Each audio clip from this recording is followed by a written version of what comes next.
हमने आग्रह किया है कि हमारा वेंडर जिस तरह से आज उपेक्षित हुआ है, मुझे पूरा यकीन और विश्वास है कि आपका नेतृत्व में राजगीर में वेंडर के हित में कहीं न कहीं वेंडिंग जोन बनाकर पुनर्वासित किया जाएगा। इन्होंने आश्वासन भी दिया है। ऐसे हमारे बड़े भाई के नाते तो मैं विश्वास दिलाना चाहता हूँ पूरी मुस्तैदी से एक वोट हम लोग तीर छाप को देने का काम करेंगे और एनडीए की सरकार को बनाने का काम करेंगे। लेकिन हम चाहते हैं कैसे नहीं होगा। दोनों हाथ उठाकर इनका समर्थन में जोरदार ताली बजी, दोनों हाथ उठाकर जिंदाबाद,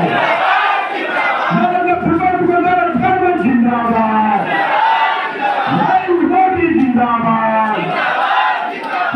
दुकानदार हैं, उनकी सबसे बड़ी समस्या होती है वो अस्थायी रूप से दुकानदार नहीं, उन्हें स्थान नहीं है। अभी आज से पहले भी अभी से चर्चा हुई थी, एक बार इनसे बैठक हुई थी और वो उसमें हम सब और मैं इन्हें बताया कि देखिए पटना में नगर निगम के द्वारा वेंडिंग जोन बनाया गया है, वो कदम कुआं में है। मैं जब पहली बार उसमें गया मुझे बहुत अच्छा लगा कि ये कितना अच्छा इंटरनेशनल स्टैंडर्ड का बनाया है। काश इसी तरह का वेंडिंग जोन हमारे राजगीर में भी होता। राजगीर का एक अलग ही पहचान है। राजगीर आप सब जानते हैं कि ये पर्यटक नगरी है, देश विदेश से लोग यहाँ आते हैं और राजगीर को देखते हैं। क्या उनके मन में वो क्या संदेश लेकर के जाते हैं कि राजगीर जो इंटरनेशनल टूरिस्ट प्लेस है, जहाँ माननीय मुख्यमंत्री का पसंदीदा ये जगह है, लेकिन यहाँ फुटपाथ दुकानदारों के लिए कोई अच्छी व्यवस्था नहीं है। गरीबी का एहसास होता है। हमने इस पर एक प्रस्ताव भी रखा है कि आने वाले समय में, अब तो चुनाव आ गया इसलिए कार्य बाधित हुआ, तो आवाज दीजिए वेंडिंग जोन बने और इसके लिए जमीन का भी चयन करने के लिए हम मौखिक रूप से लिखित तो मैंने नहीं दिया, लेकिन कहा था कि यहाँ कोई जगह बताइए जहाँ हम सरकार से मांग करें जहाँ वेंडिंग जोन बनाया जा सके। आप देख रहे हैं अपना मगध में मंजीत आज राजगीर के संस्कार में, और यहाँ देख रहे हैं कि आज कौशल किशोर जी का एक बहुत बड़ा जनसभा था आज फुटपाथ दुकानदारों के साथ।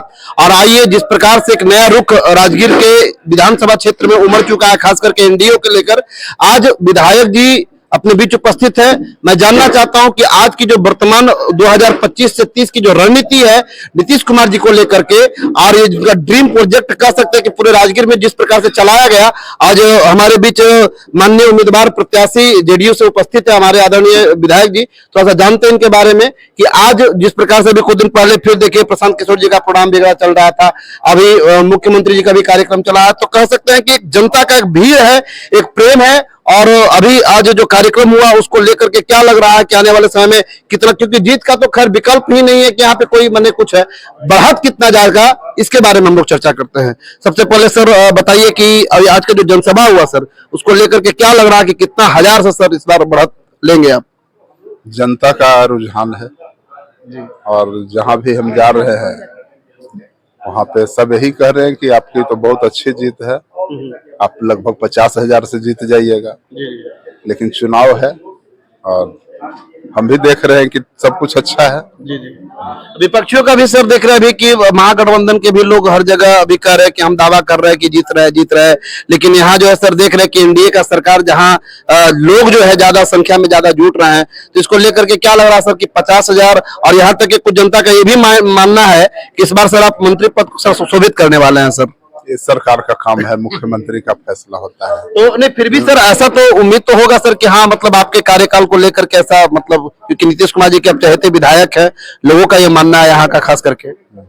ठीक है, लेकिन ये माननीय मुख्यमंत्री जी का अपना है, वो क्या सोचते हैं, किस पर भरोसा करेंगे, इसके लिए उन पर उनका अधिकार क्षेत्र है, उसमें हम कोई हस्तक्षेप नहीं कर सकते हैं। अपने बीच भाजपा के नेता अपने बीच गोपाल जी हैं। गोपाल जी भी कहाँ हैं? हाँ जी जी, आइए सर। जैसा गोपाल जी से भी जानते हैं, नॉमिनेशन के दिन भी गोपाल जी का चल रहा था स्टेटमेंट। गोपाल जी, क्या लग रहा है सर अभी वर्तमान विधायक को लेकर के, सर क्या कहेंगे अभी आप? देखिए, पब्लिक के निकट पर विकल्प नहीं है। पब्लिक के निकट विकल्प यही है कि बच्चों को पढ़ाई की चिंता कौन करेगा? तो बच्चों की पढ़ाई की चिंता नीतीश कुमार करेगा।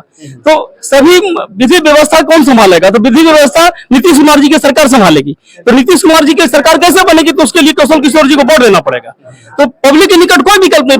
पब्लिक के निकट, आम जनता के निकट जो विधि व्यवस्था बढ़िया से रहना चाहते हैं, अपने बच्चों को पढ़ाना चाहते हैं, देश के विकास में योगदान देना चाहते हैं, भारतीय संस्कृति सुरक्षित रहे इसके लिए योगदान देना चाहते हैं, तो एक ही चीज जानते हैं कि इसके लिए मुख्यमंत्री नीतीश कुमार जी को बनाना बहुत जरूरी है। और इसके लिए कुछ नहीं सोचते हैं। अब सब लोगों ने संकल्प लिया है कि 6 तारीख को पहले मतदान तब जलपान, पहले मतदान फिर जलपान करके और फिर आसपास के लोगों को भी बूथ तक पहुंचाना है और 1 नंबर पर कौशल किशोर जी को वोट देकर के भारी मतों से विजय बनाना है। बस यही विकल्प है और कोई विकल्प ही नहीं है पब्लिक के पास। पब्लिक के पास एक ही विकल्प है, नीतीश कुमार और कौशल किशोर, नरेंद्र मोदी। आइए अपने बीच राजगीर के व्यवसायिक और दुकानदार से जानते हैं, और ये खास करके भाजपा के एक नेता भी अपने बीच, महेंद्र जी। महेंद्र जी, क्या लग रहा सर आज का जो जनसभा जो चला सर, वो कार्यक्रम को लेकर के क्या कहेंगे? आज का जो जनसभा चला बहुत सफलता पूर्वक चला और इसमें हर लोगों का निर्णय हुआ, खासकर फुटपाथ के जो अपना रोजी रोजगार कर रहे हैं उन लोगों का कहना हुआ कि भाई हम लोग एक बहुमत हो करके 1 नंबर बटन दबा करके माननीय विधायक कौशल किशोर जी को जिता करके माननीय नीतीश कुमार जी के हाथों को मजबूत करेंगे, जिससे कि हमारी राजगीर का विकास और ज्यादा हो सके। ऐसे तो चारों ओर तो विकास का बयार बह रहा है, लेकिन राजगीर के लोगों का भी अब खास करके अगल बगल में तो विकास हो गया, अब राजगीर के में रहने वाले लोगों का विकास होना निश्चित हो चुका है। इनको वोट देने के बाद, इनको वोट देकर करके इस बार कम से कम 75,000 वोटों से हम आगे बढ़ करके अपनी जीत को हासिल करेंगे। आइए दुकानदारों से भी कुछ जानते हैं, फुटपाथ दुकानदारों से। और अपने बीच दुकानदार, क्या नाम हुआ सर? मेरा राजेश कुमार उपास, ये झूला पर हम बेचते हैं। हम शरीर से अस्वस्थ रहते हैं। और आज के इस विधायक जी के कार्यक्रम को लेकर के क्या लग रहा है? चुनाव ये तो जीतेंगे, इनमें कोई संदेह नहीं है। कोई समस्या आपका जो विधायक जी के साथ या सरकार के साथ रखना चाहते हैं? तो यही हम कह रहे हैं कि माननीय मुख्यमंत्री जी, हम आखिरी पल तक, आखिरी सांस तक आपको भगवान से प्रार्थना करते हैं कि आप हमेशा कायम रहिए। और आप ऐसा घोषणा किए हैं कि चक्का वाला कोई नहीं भगा सकता है, लेकिन हम लोगों को पाकिस्तान की तरह कानून लागू किया जाता है वहां पर, जो कि अभी किसके द्वारा? वन विभाग या वन विभाग द्वारा।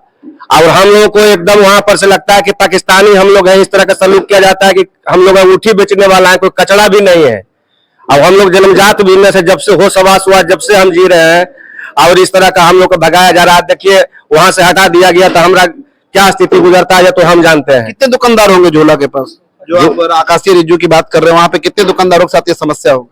हम लोग को साथ में करीब 10 को ऊपर में है, 55 लोग के साथ में है। अच्छा जी। तो क्या आप लोगों ने कभी विधायक, मंत्री, एमपी वगैरह से इसके बारे में बात किया था आपने? पहले तो हम नहीं किए थे। अच्छा। हाँ, आवेदन वगैरह दिए कि नहीं? कई बार। अच्छा जी, लेकिन तो कोई सुनवाई नहीं हुआ। जैसे आवेदन देने का मतलब कोई सुनवाई हो तो क्या नाम हुआ? कार्रवाई करें। नाम क्या हुआ सर? मेरा नाम तेगा सिंह है।